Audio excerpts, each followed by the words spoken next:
we haven't actually talked about your special training. No. And why it is that you do have some parallels with Duncan O'Finioan.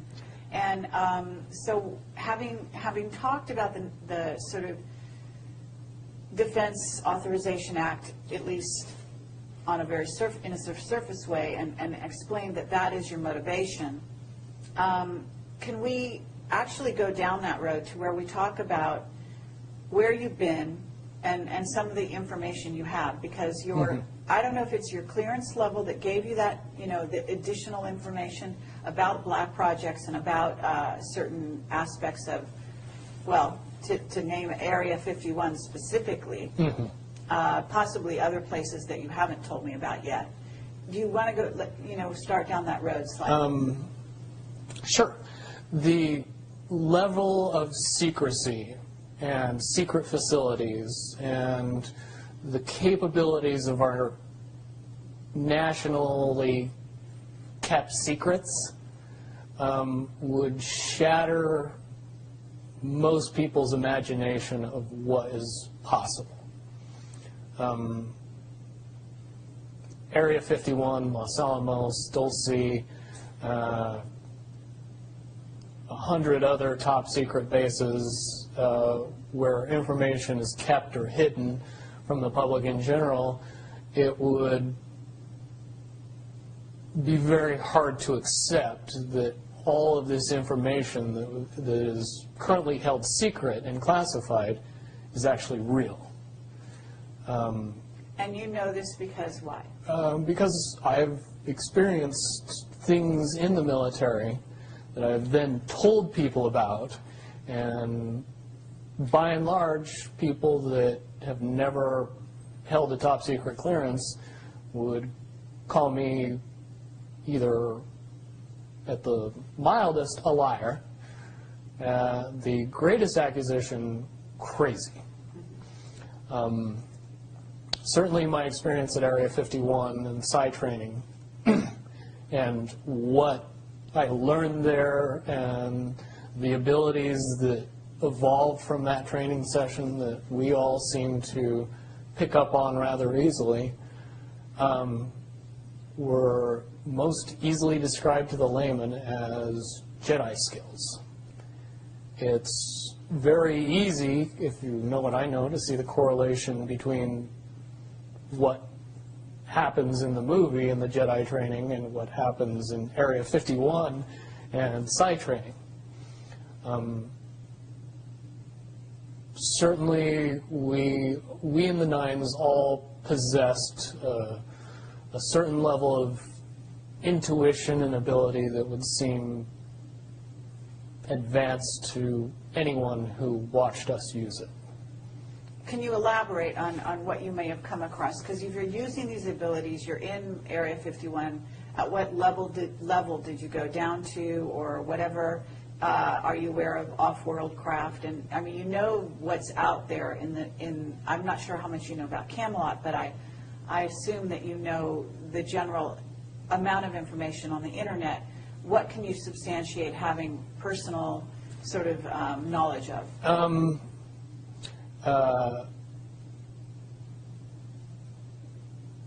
Extra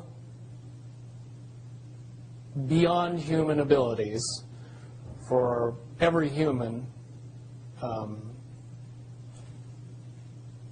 not subject to popular belief, but we as human beings are far more capable of using many, many advanced skills beyond 5 senses.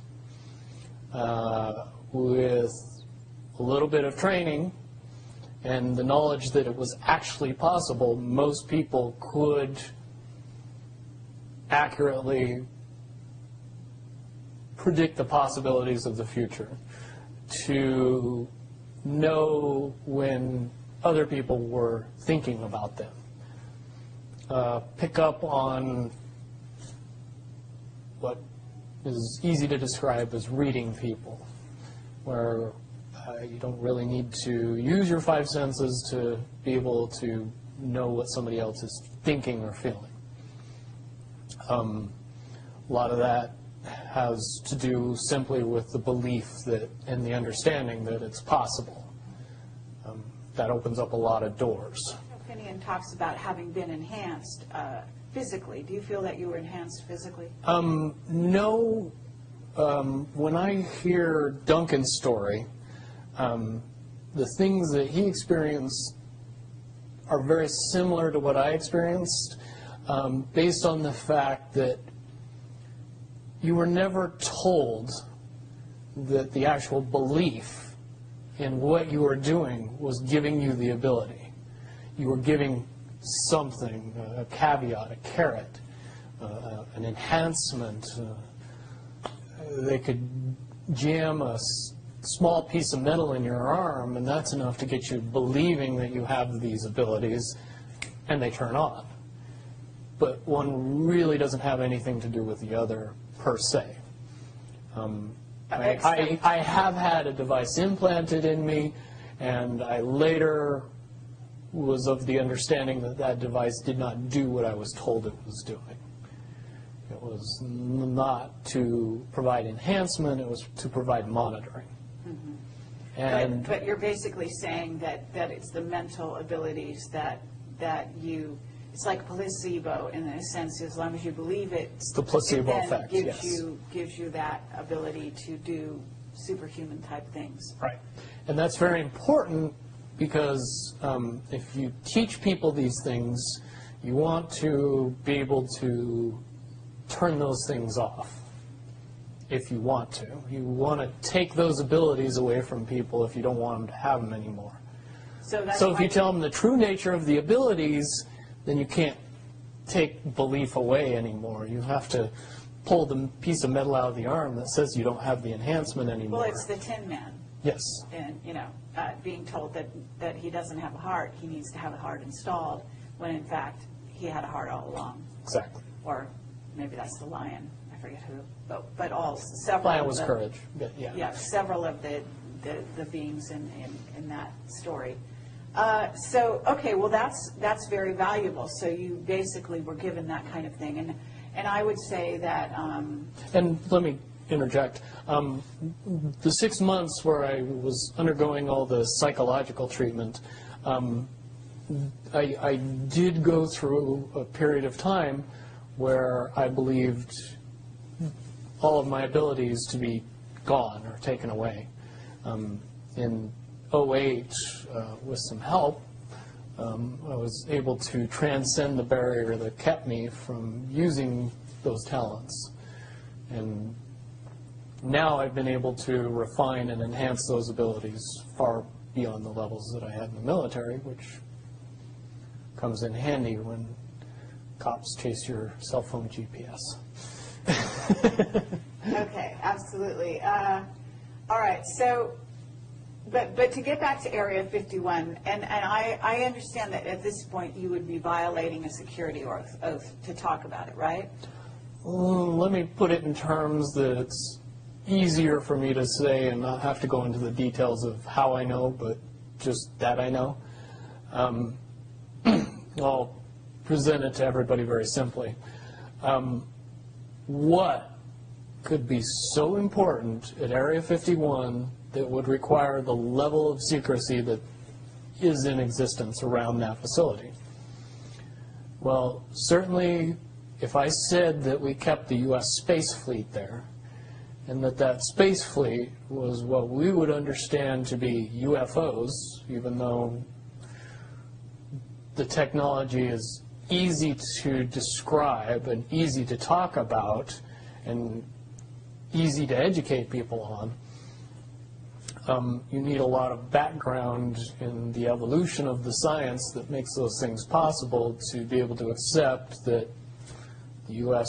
has dozens, if not hundreds, of vehicles that are more than capable of space flight, and make it so we would have a fleet of vehicles that would be seemingly extraterrestrial.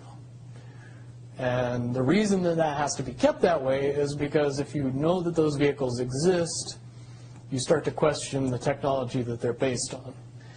And when you start to do that, then you start to question why we're still using petroleum products and solid rocket boosters and everything else, and things get quickly out of hand after that. So to keep those vehicles a secret is to keep everything else a secret, which is why you would need that level of security to prevent anybody from finding out about it. Okay, but that space fleet, as you call it, is capable of going anywhere easily throughout the solar system without much time or hindrance to the occupants. Okay, and explain how fast one could get to Mars, for example. Just below the speed of light. Okay, but in an hour? A day, I would A day. say would be more reasonable. Okay. Incredibly fast. Okay, have you seen these vehicles yourself? I've seen one type of one vehicle, Okay. and compared to when I saw it, which was more than 10 years ago, and what should exist now, I would say that it was a tinker toy bucket of parts compared to what we should have in existence now, based on the evolution of the technology that I know. As far as the off-world basis, I do not possess any personal knowledge. I do, however, believe in and have seen information that would suggest that anybody with a decent telescope could take a look at both the surface of the moon and the surface of Mars and see some things that look very terrestrial. Sure. And things that didn't exist 20, 30 years ago.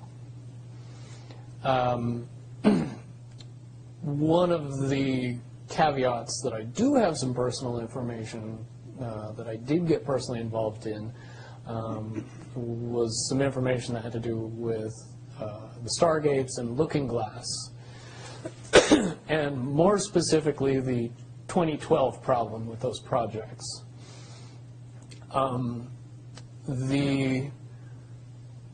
I guess, popular opinion of what's out there right now is that the project was shut down because there was a problem when we approached 2012.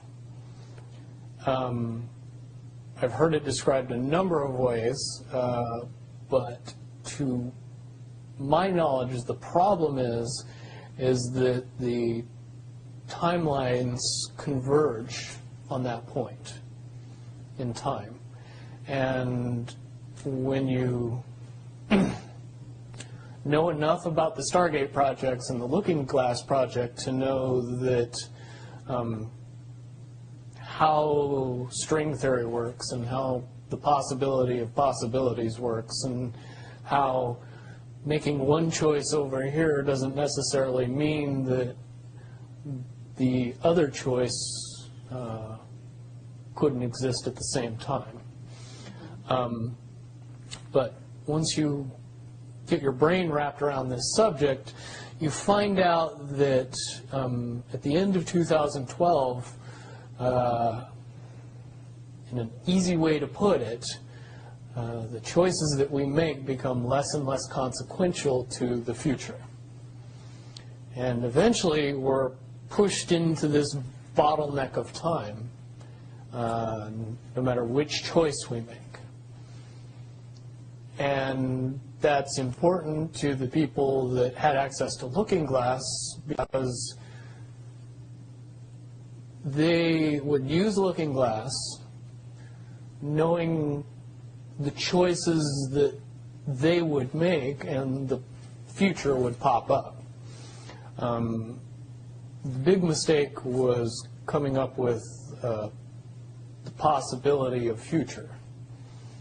And when we started using a computer to say, well, if we make this choice, it's 79% possible that this scenario happens, and 23% possible or whatever, I'm using round numbers, that this scenario would happen. The understanding at the time was that was realistic. However, if you go down the road further and free will continues to exercise itself on this game, that 79% possibility sometimes changes very, very fast. But if you look at the situation in a point of time, it seems very realistic that that's the greatest possibility. What happened was people, very smart people, began to figure out that something big was coming up. Something that made it so all the possibilities of all the future scenarios of any choice, any possibility that was fed in and observed through the looking glass inherently ended up in the same future. And no decision, no possibility changed past a certain point.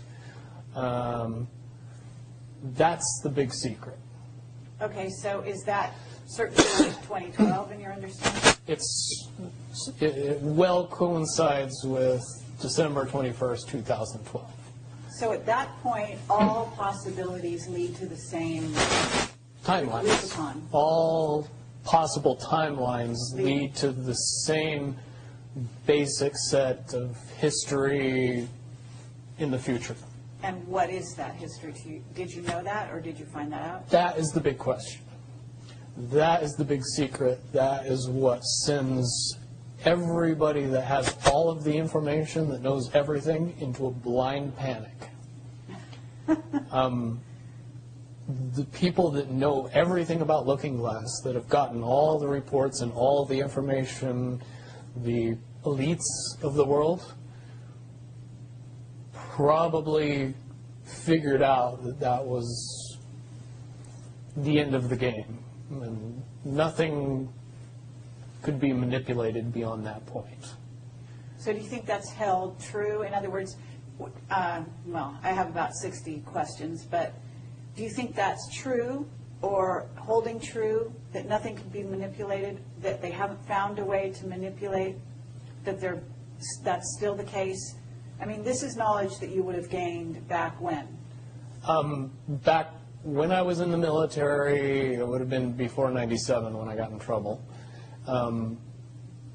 And it was things that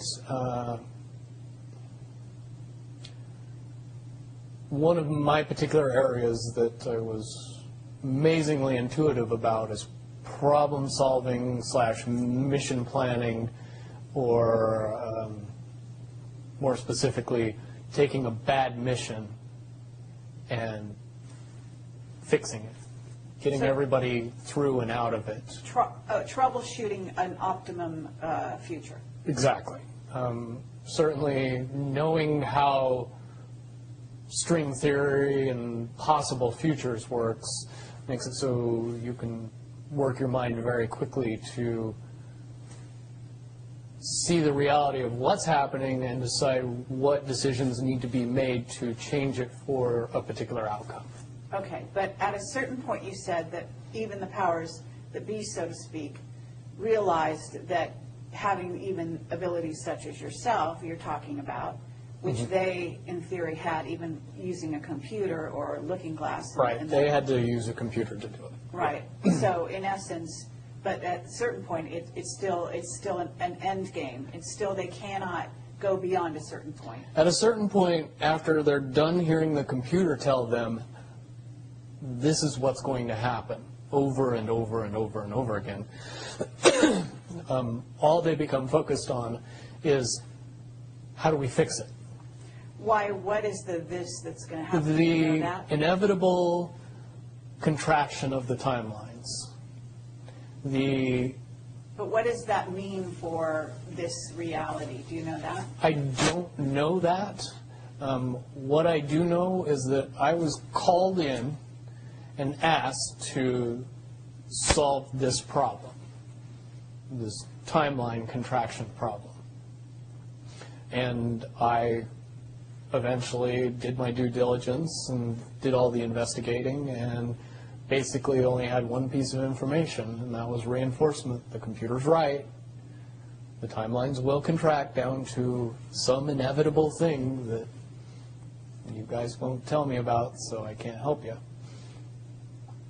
But it's, what you're basically, you came back with was, it is inevitable, whatever it is. There is an inevitable event. It's been forecast, it's been predicted, it's been fed to us in a slop trough of what they want us to believe will happen. But they don't actually However, know. they don't actually have control over what happens.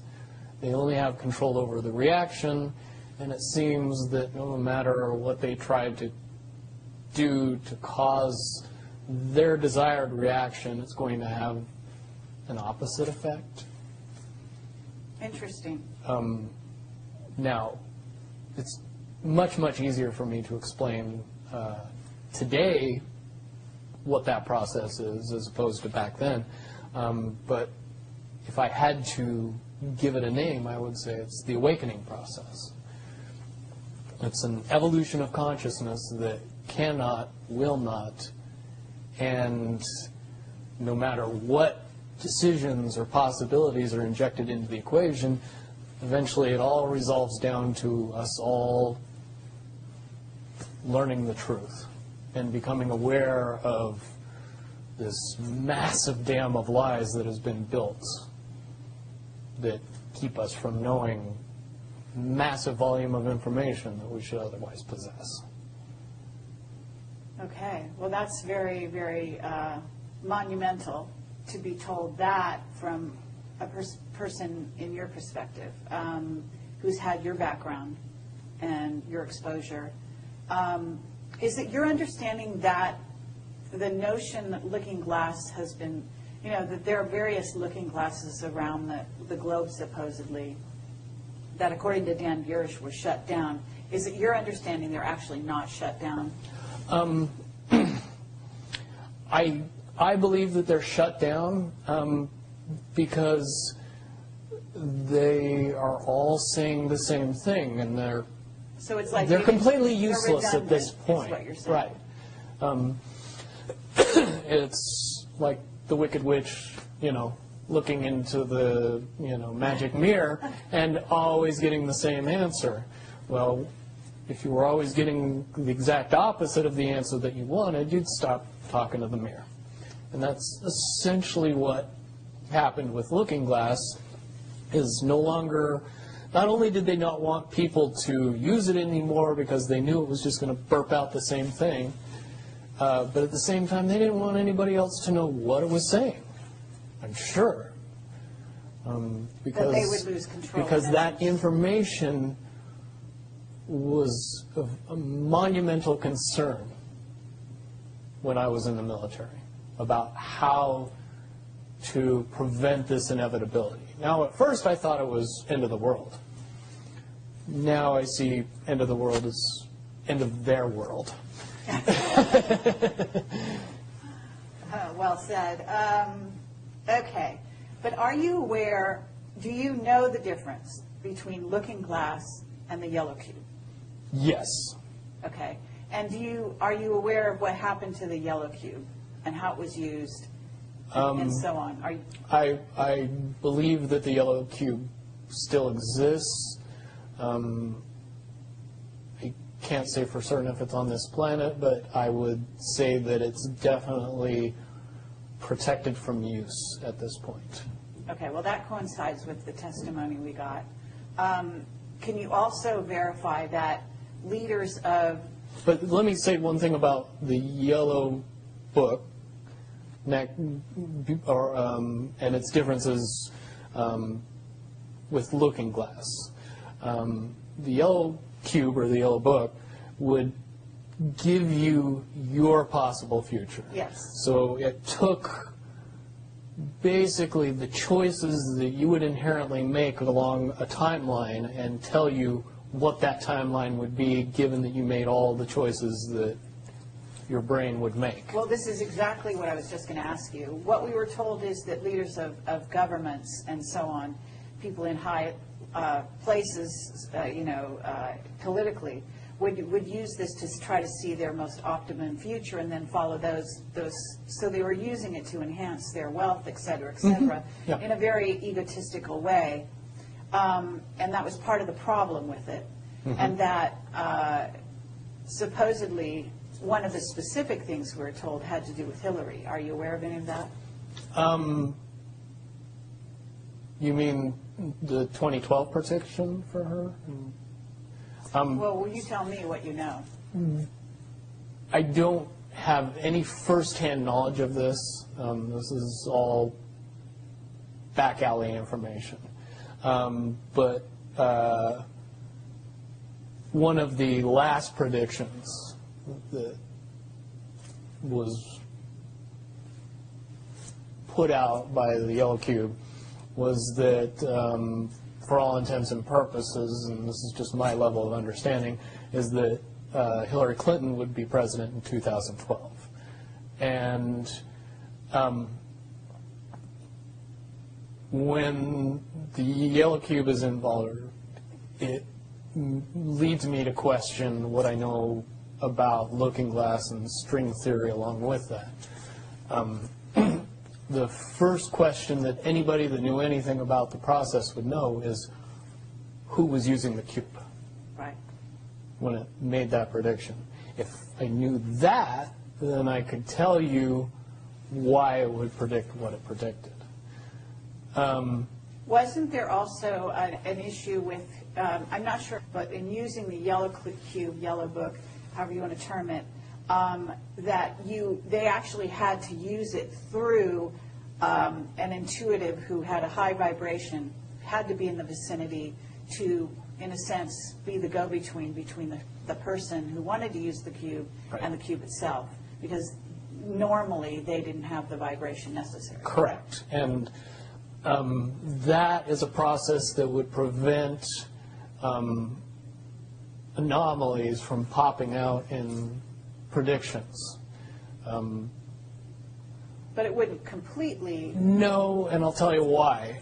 If it was used properly by somebody that knew how to use it and could eliminate their thought process from the machine's effective use, it would be very easy to get an exact, what future holds. Right. However, anybody that has that ability would inherently know that that information could not be given and would be protected. And that inherent notion would inject something into the Yellow Cube or the Yellow Book that would give an inaccurate statement. Just by the person that's using its intuition saying, if I tell the truth, it'll be bad. So the higher levels pick up on that and throw out a different scenario that Right. isn't the truth. It's in a sense the feedback loop gets dirtied somewhere along the line by exposure. And that's why those pieces of technology should have never been used by humanity in its current level of understanding. Because for all intents and purposes, the technology doesn't work right when we use it. Right, I totally get that. Okay, so to get back to Looking Glass and possible futures that they do converge, and the notion of, is there anything else that you can tell us, that you would want to tell us about that and the rest of the laundry list of sort of information that you had directly to either for yourself or through someone that you had vetted? The biggest cherry on top of all this conversation would be a synopsis to say that if if I could convince everybody out there that, for all intents and purposes, what we believe to be true eventually becomes true. If somebody convinces us that a major disaster is going to happen in the very near future, a major disaster happens in the very near future.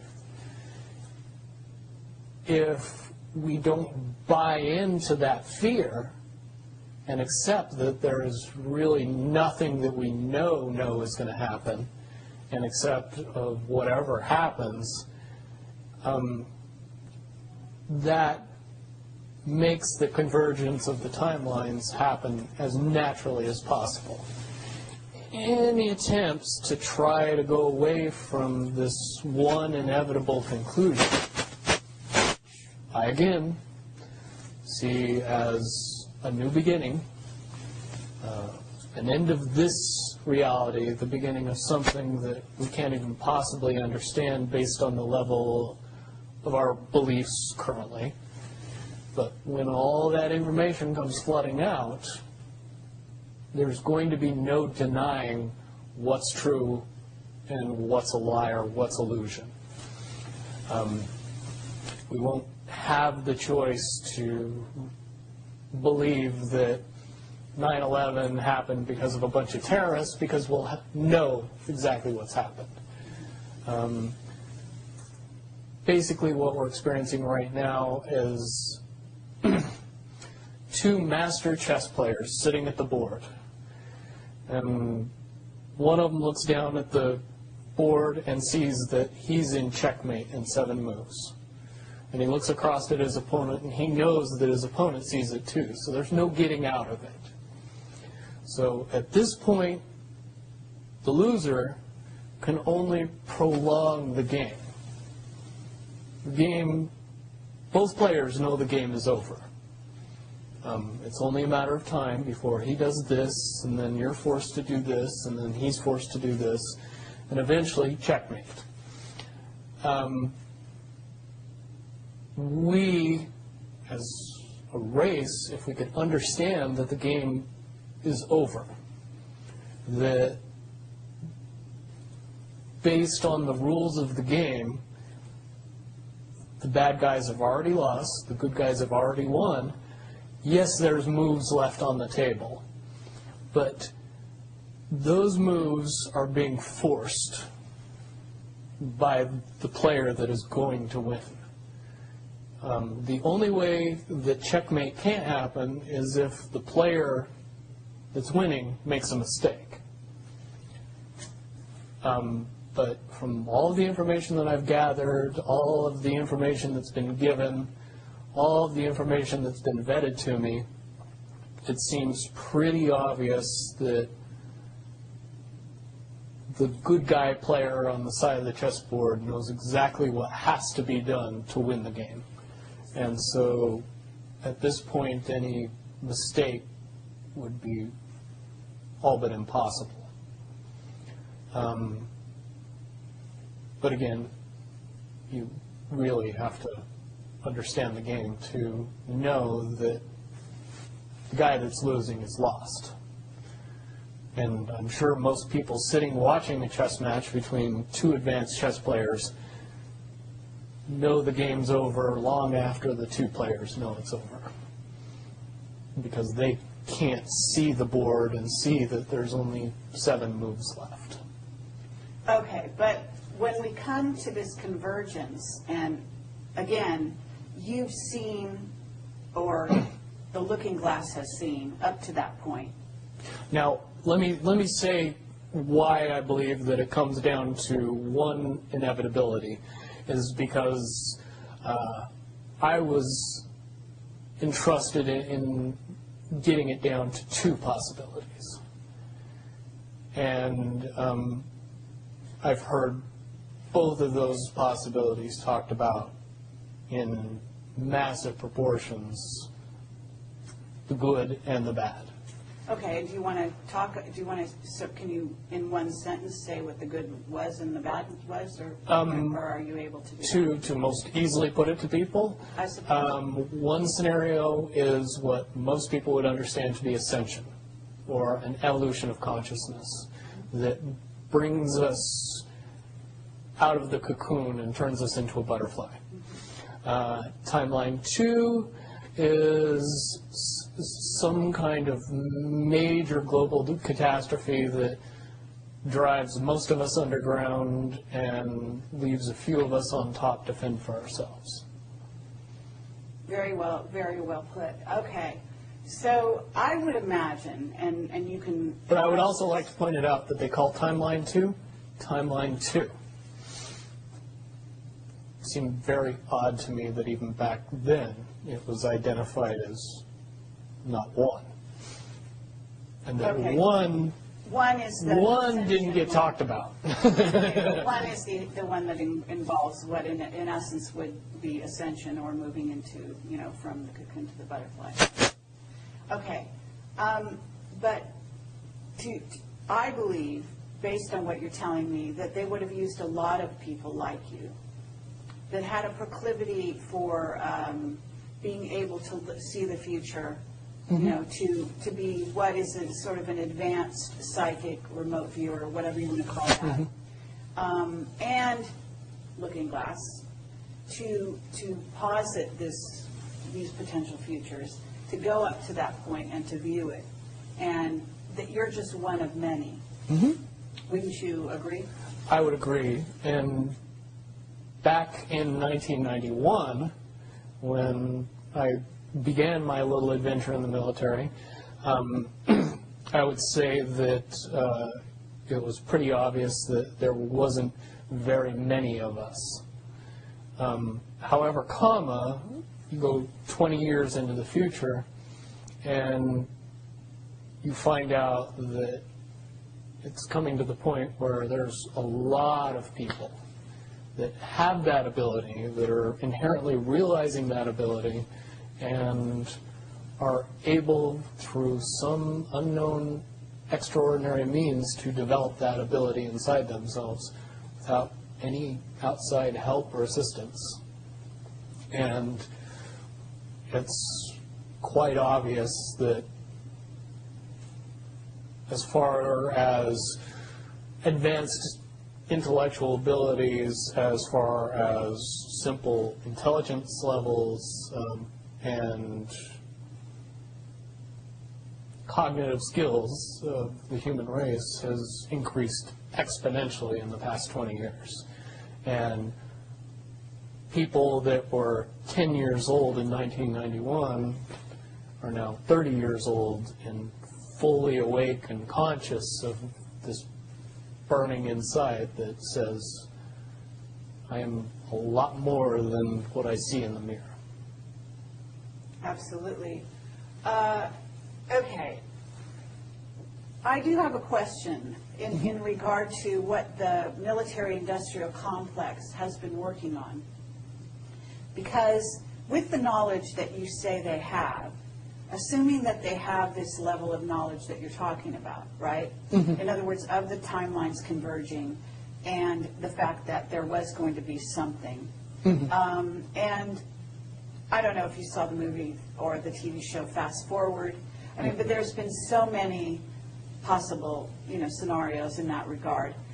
But one of the things that goes on is they are very busy building underground bases, supposedly underground cities. And so they seem to be hedging their bets for the negative timeline and putting their emphasis there. And would you say that that is because why would somebody want something negative to come true? Well, of course, the Illuminati have a program that they're working on in that regard. But basically, the sort of well-meaning military that just goes after contingencies, and is just working towards a future that they want to prevent or deal with when it comes. Can you explain why they have been hedging their bets to such a degree on the negative? It's very simple. They're insane. And beyond insane, they have literally deluded themselves into believing that they can somehow manage to get away with what they're trying to get away with. There is a distinct lack of reality in that thinking. Okay, what about the notion that CERN, for example, is engaged in trying to beat that game, as you call it? I would say, look at the problems CERN has had. The crazy little things that have kept that project from moving forward.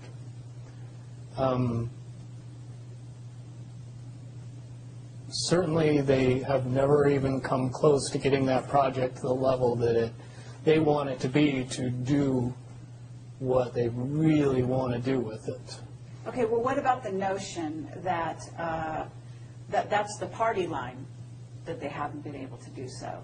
But if you really think about it, that's what they would prefer people believe, so that they don't think that there's a threat. But when you